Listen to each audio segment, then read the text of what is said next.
Hello friends, UGC net knowledge point में आप सभी का स्वागत है। आज हम करेंगे UGC net paper 2 public administration के मॉडल पेपर सेकंड।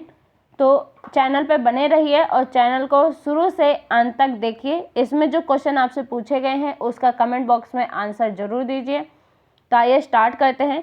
इससे पहली वीडियो में हमने आपसे कुछ क्वेश्चन पूछे थे, आइए उसके आंसर जान लेते हैं। इससे पहले चैनल पर नए हैं तो चैनल को जरूर सब्सक्राइब कीजिए, लाइक एंड शेयर कीजिए।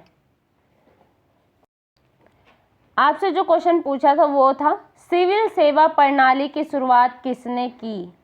जो सिविल सेवा प्रणाली है उसकी शुरुआत किसने की थी। तो इसका करेक्ट आंसर है वॉरेन हेस्टिंग ने की थी।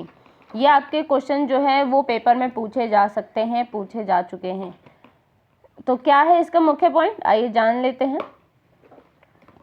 लॉर्ड वॉरेन हेस्टिंग, इनका ये पूरा नाम है Lord Warren Hasting. Warren Hasting ने ब्रिटिश राज के दौरान सिविल सेवा की नींव रखी थी। किसने सिविल सेवा की नींव रखी थी? तो लॉरेन हेस्टिंग ने रखी थी। वह 1772 में बंगाल के पहले गवर्नर जनरल बने थे। ये पूछ सकते हैं कि बंगाल का पहला गवर्नर जनरल कौन बना था या भारत का पहला गवर्नर जनरल कौन बना था। ये आपको क्वेश्चन 2022 में पूछा जा चुका है। तो इसका करेक्ट आंसर है Warren Hasting.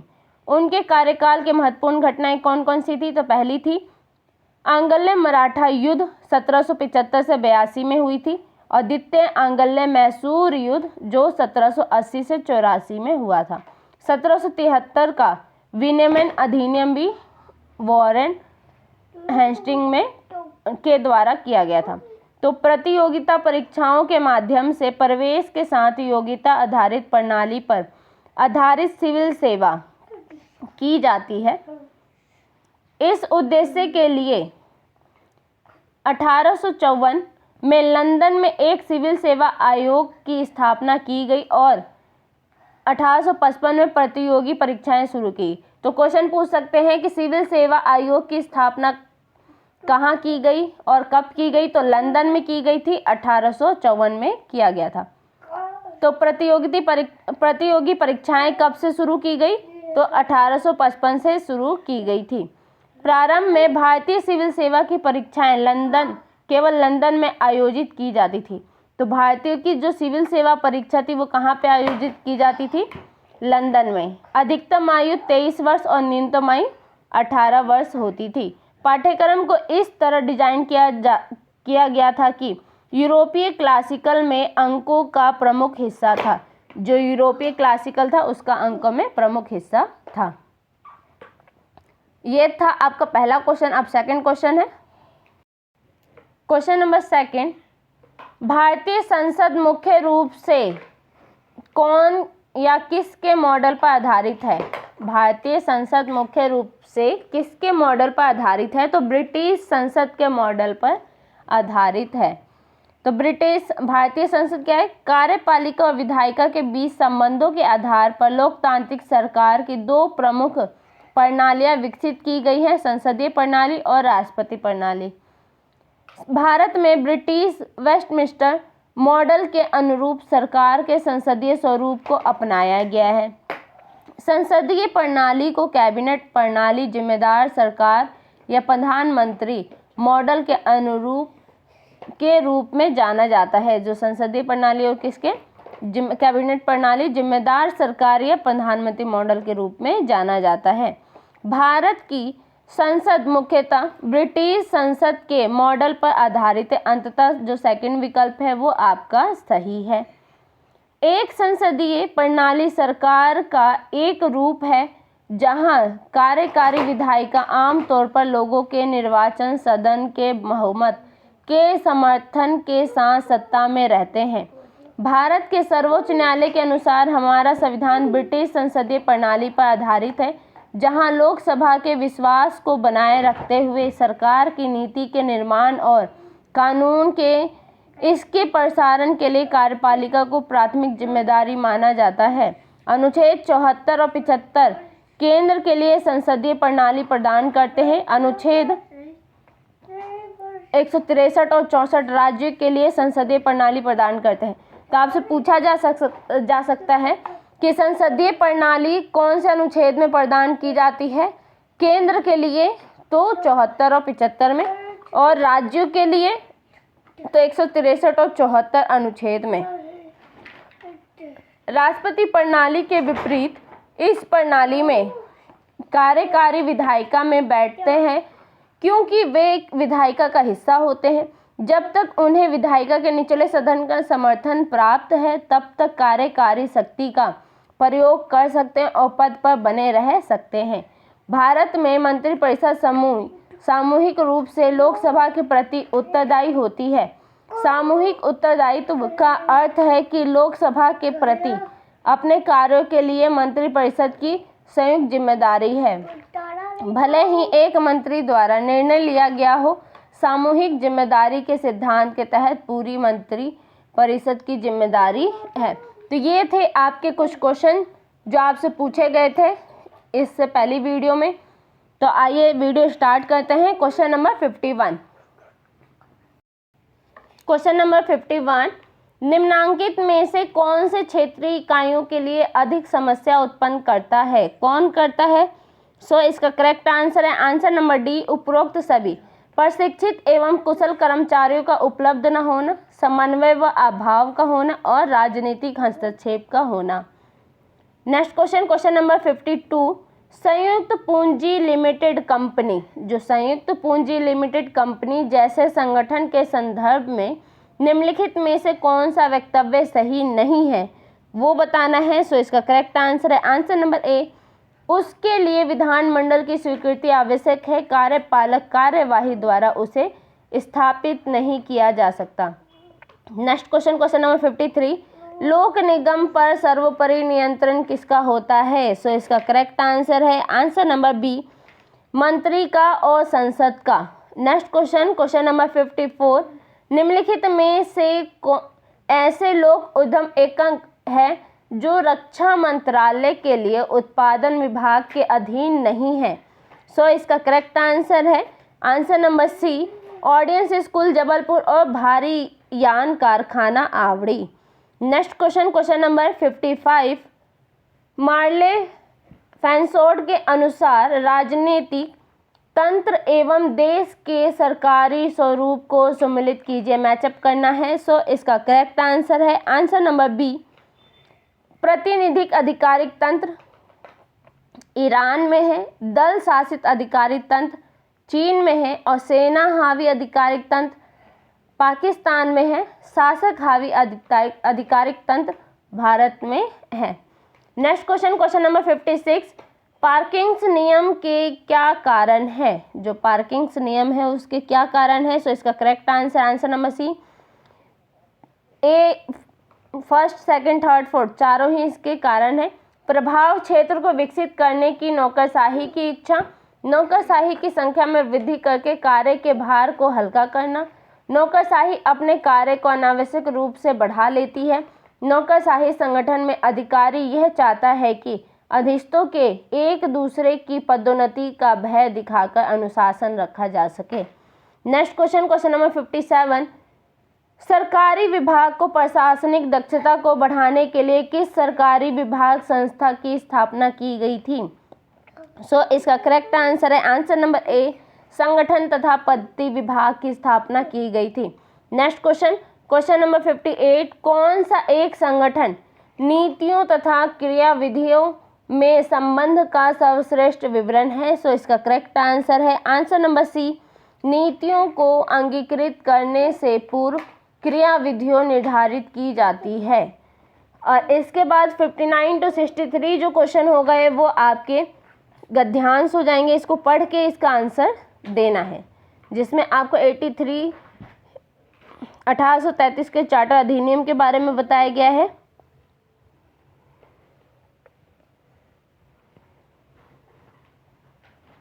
Question number 59, Bharat में वित्त का केंद्रीकरण कब किया गया था? इसका करेक्ट आंसर है आंसर नंबर बी, सन 1833 में चार्टर अधिनियम द्वारा वित्त का केंद्रीकरण किया गया था। क्वेश्चन नंबर 60, सन 1833 के चार्टर अधिनियम द्वारा यह निश्चित किया गया कि किसी प्रांतीय सरकार को नए पद अथवा नए वेतन या भत्ते की स्वीकृति का अधिकार नहीं होगा। ये अधिकार किसकी अनुमति से स्वीकार्य होगा? सो इसका करेक्ट आंसर है answer number C, governor general के अधिकारों से अनुमति स्वीकार किया जाएगा। क्योंकि जो 1800 का समय था, 1833 का, उस समय भारत में गवर्नर जनरल का ही शासन चलता था। क्वेश्चन नंबर 61, किसने कहा था कि सन 1833 से लेकर सन 1870 तक ब्रिटिश भारत के सभी प्रांतों से प्राप्त होने वाले राजस्व को एक निधि समझा जाता था, जिसमें से व्यय की स्वीकृति का अधिकार केवल काउंसिल स्थित गवर्नर जनरल का ही था? तो ये किसने कहा था? सो इसका करेक्ट आंसर नंबर बी, स्ट्रेचो ने कहा था। क्वेश्चन नंबर 62, सर्वप्रथम सन 1870 में वित्तीय केंद्रीकरण की दिशा में एक निश्चित प्रयास किसने किया? तो किसने किया? सो इसका करेक्ट आंसर है answer number A, Lord Mayo ने किया था। क्वेश्चन नंबर 63, सन 1877 स्ट्रेचो द्वारा एक नवीन योजना जिसके माध्यम से कुछ मदें प्रांतीय सरकारों को हस्तांतरित कर दी गई, इन मदों में शामिल थी, क्या शामिल थी? सो इसका करेक्ट आंसर नंबर डी, भूमि कर, स्थानीय चुंगी, स्टाम्प, कानून का न्याय, स्टेशनरी और सामान्य प्रशासन। 6 के 6 सही है। नेक्स्ट क्वेश्चन नंबर 64, निम्नलिखित में से कौन से सामाजिक कल्याण के मुद्दे हैं? सो इसका करेक्ट आंसर है आंसर नंबर डी, ये सभी समाज सेवा, समाज कल्याण सेवाएं और सामाजिक सुरक्षा। नेक्स्ट क्वेश्चन नंबर 65, निम्नलिखित में से संविधान के किस अनुच्छेद में अनुसूचित जाति आयोग की चर्चा की गई है? सो इसका करेक्ट आंसर है आंसर नंबर बी, अनुच्छेद 338 में अनुसूचित जाति आयोग की चर्चा की गई है। क्वेश्चन नंबर 66, निष्पादन बजट को किस वर्ष सभी मंत्रालयों ने अपना लिया? सो इसका करेक्ट आंसर है आंसर नंबर ए, वर्ष 1975 से 76 में। क्वेश्चन नंबर 67, योगेंद्र सिंह के सामाजिक परिवर्तन उपागम में क्या शामिल नहीं है? सो इसका करेक्ट आंसर है आंसर नंबर सी, संघर्ष उपागम। क्वेश्चन नंबर 68, कि राष्ट्रीय अनुसूची आयोग का कार्यकाल कितने वर्ष के लिए होता है? राष्ट्रीय अनुसूचित आयोग का कार्यकाल कितने वर्ष का होता है? तो ये 5 वर्ष का होता है। क्वेश्चन नंबर 69, बजट निर्माण में निम्नलिखित में से कौन से सही अनुक्रम है? सो इसका करेक्ट आंसर है आंसर नंबर सी, पहला इंस्ट्रूमेंट तैयार करना, तीसरा कट मोशन दूसरे नंबर पे आएगा, तीसरे नंबर पे वोट ऑन अकाउंट, चौथे नंबर पे अप्रोप्रिएशन फॉर बिल को पास करना, अप्रोप्रिएशन बिल को पास करना, पांचवें नंबर पे वित्तीय बिलों का भुगतान हेतु पास करना। नेक्स्ट क्वेश्चन नंबर 70, कथन और कारण बताना है। सो इसका करेक्ट आंसर है आंसर नंबर सी, ए सही है, आर गलत है। लोकसभा में प्रस्तुत वार्षिक वित्तीय विवरण में व्यय प्राकलन के अतिरिक्त राजस्व उगाहने के अर्थोपायों का भी उल्लेख होता है। अब है आपको क्वेश्चन टाइम, आपसे क्वेश्चन पूछा जा रहा है, तो क्वेश्चन का जवाब आपको कमेंट बॉक्स में जरूर बताना है। क्वेश्चन है, राज्य विधान परिषद को कौन समाप्त कर सकता है? क्वेश्चन है, राज्य विधान परिषद को कौन समाप्त कर सकता है? तो इसका आंसर जो है वो आपको कमेंट बॉक्स में बताना है। नेक्स्ट क्वेश्चन नंबर 71, निम्न कथनों पे विचार करना है, सही उत्तर बताना है। सो इसका करेक्ट आंसर है आंसर नंबर ए, यानी फर्स्ट, मुक्त एवं अनिवार्य शिक्षा के संबंध में संविधान के 86वें संशोधन द्वारा अधिनियम 2002 पारित किया गया। नेक्स्ट क्वेश्चन नंबर 72, मैचअप करना है। सो इसका करेक्ट आंसर है आंसर नंबर बी, वित्त मंत्रालय आयकर से प्राप्त आय का आवंटन। वित्त मंत्रालय कहाँ पे होता है? आयकर में। भारत सरकार वित्त आयोग के विचारार्थ विषय। तो भारत सरकार का जो क्या करती है, वो वित्त आयोग को विचार विमर्श करने में मदद करती है। आयोग योजना, आयोग अनुदान, और भारत का नियंत्रण एवं महालेखा परीक्षक यानी कैग, CAG, कैग, शुद्ध प्राप्ति का प्रमाण। नेक्स्ट क्वेश्चन, क्वेश्चन नंबर 73, निम्न कथनों पे विचार करना है, सही उत्तर बताना है। सो इसका करेक्ट आंसर है आंसर नंबर बी, फर्स्ट और सेकंड दोनों ही सही है। आरक्षण समानता के अधिकार के विपरीत है। आरक्षण संकीर्ण राजनीतिक उद्देश्यों को पूरा करने का माध्यम है।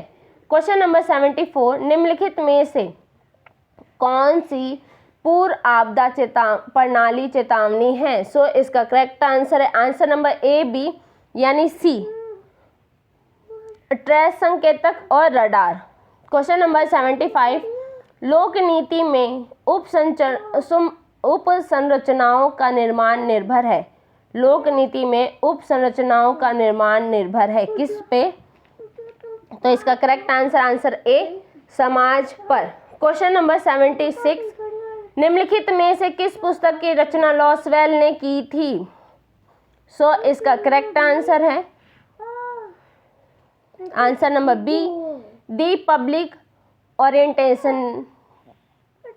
नेक्स्ट क्वेश्चन, क्वेश्चन नंबर 77, एक सफल प्रशासक नेतृत्व के लिए वॉरेन बेनिस ने निम्नलिखित में से कौन सा गुण बताया है? सो इसका करेक्ट आंसर है आंसर नंबर सी, पहला, दूसरा, तीसरा।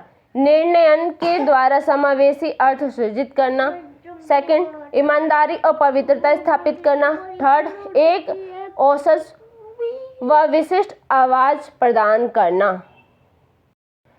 क्वेश्चन नंबर 78, मैचअप करना है। सो इसका करेक्ट आंसर है आंसर नंबर बी, नियंत्रक नीतियां, व्यवसाय, व्यापार, सुरक्षा। पूंजीकरण नीतियां, संघीय सरकार, आर्थिक सहायता। जहाँ पे पूंजी की बात आ गई है वहाँ पे आप लगा सकते हैं कि आर्थिक की बात की जाएगी। पुनः वितरण नीतियाँ, सामाजिक व आर्थिक परिवर्तन, और वितरक नीतियाँ, अनुदान, स्वास्थ्य, शिक्षा। नेक्स्ट क्वेश्चन, क्वेश्चन नंबर 79, अभिकथन और कारण बताना है। सो इसका करेक्ट आंसर है आंसर नंबर डी, ए गलत है, आर सही है। वॉल्ट के विकासशील देशों के संदर्भ में मत व्यक्त किया था।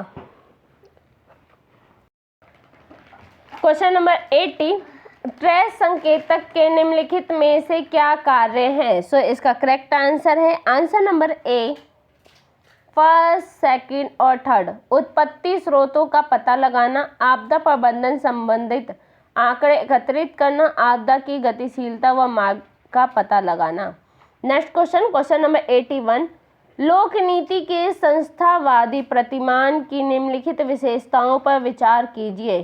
सो इसका करेक्ट आंसर है आंसर नंबर डी, पहला, दूसरा, तीसरा, चौथा चारों ही सही है। यह सरकार के संगठन चार्ट पर केंद्रित होता है। यह ब्यूरो की रिपोर्टिंग व्यवस्था एवं कर्तव्य का वर्णन करता है। यह संवैधानिक उपबंधों, प्रशासनिक एवं सामान्य कानूनों को ध्यान में रखता है। ब्यूरो के बीच सक्रिय संपर्कों को भी महत्वपूर्ण मानता है।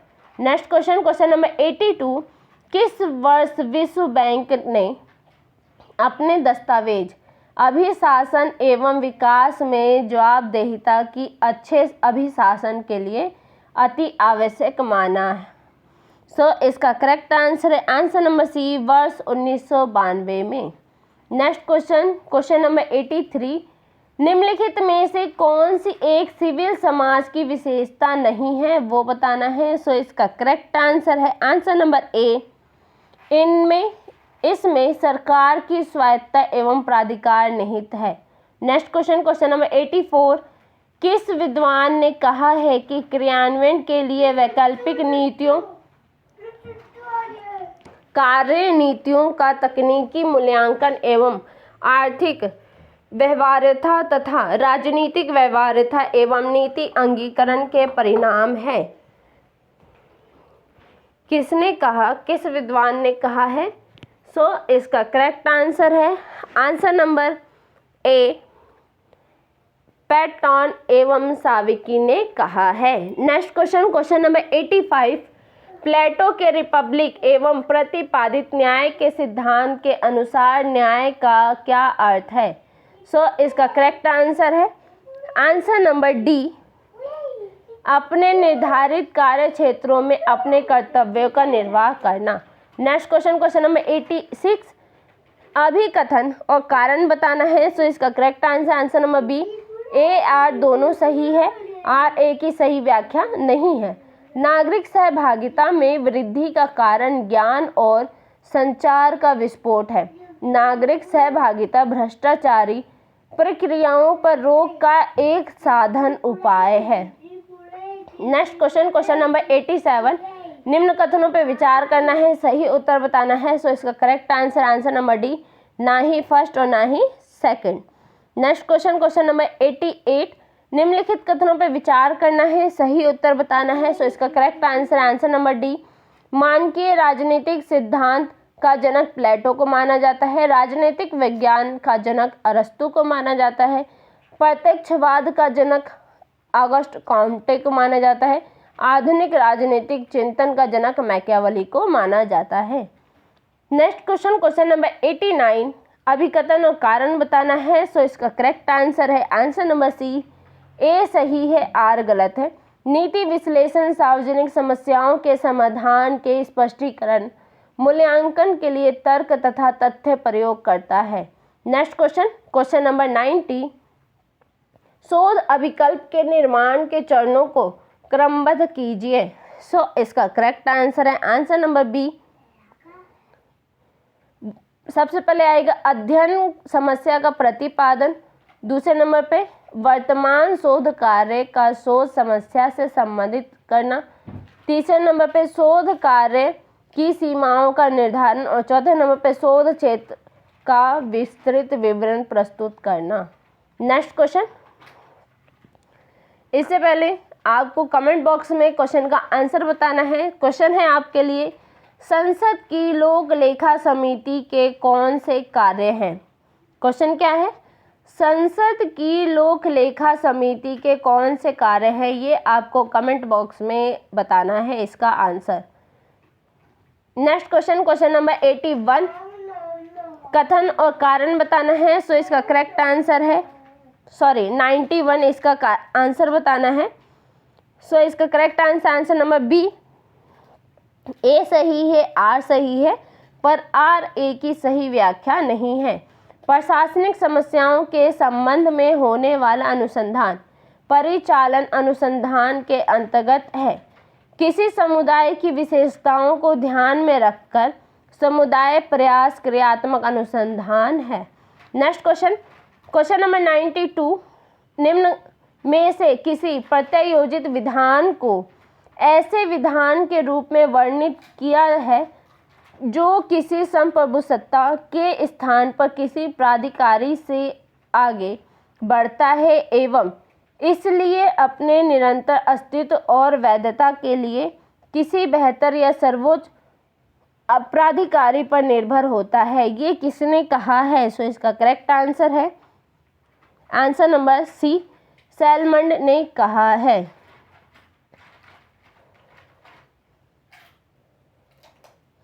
नेक्स्ट क्वेश्चन नंबर 93,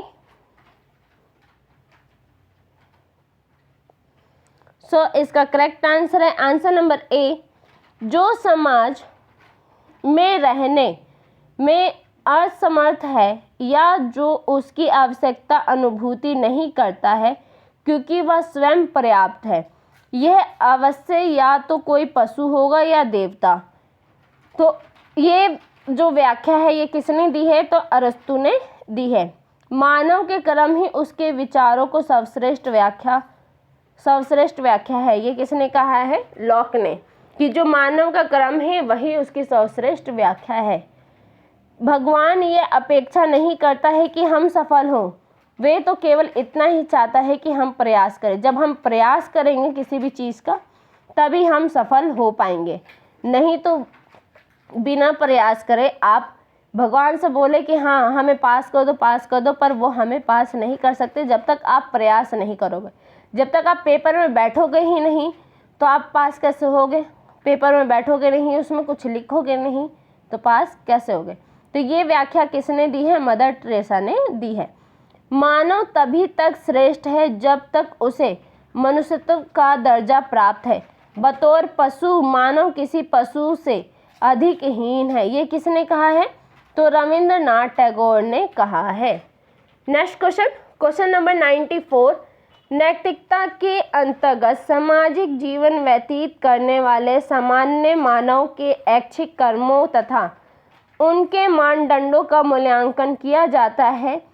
इसमें अधिकतम व्यक्तियों के नैतिकता का मूल्य लक्ष्य क्या होता है? इसका करेक्ट आंसर है आंसर नंबर सी, अधिकतम कल्याण। Next question, question number 95।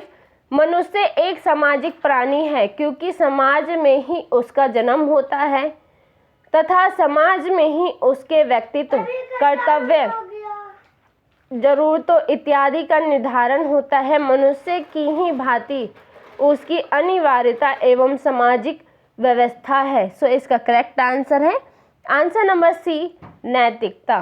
Next question, question number 96।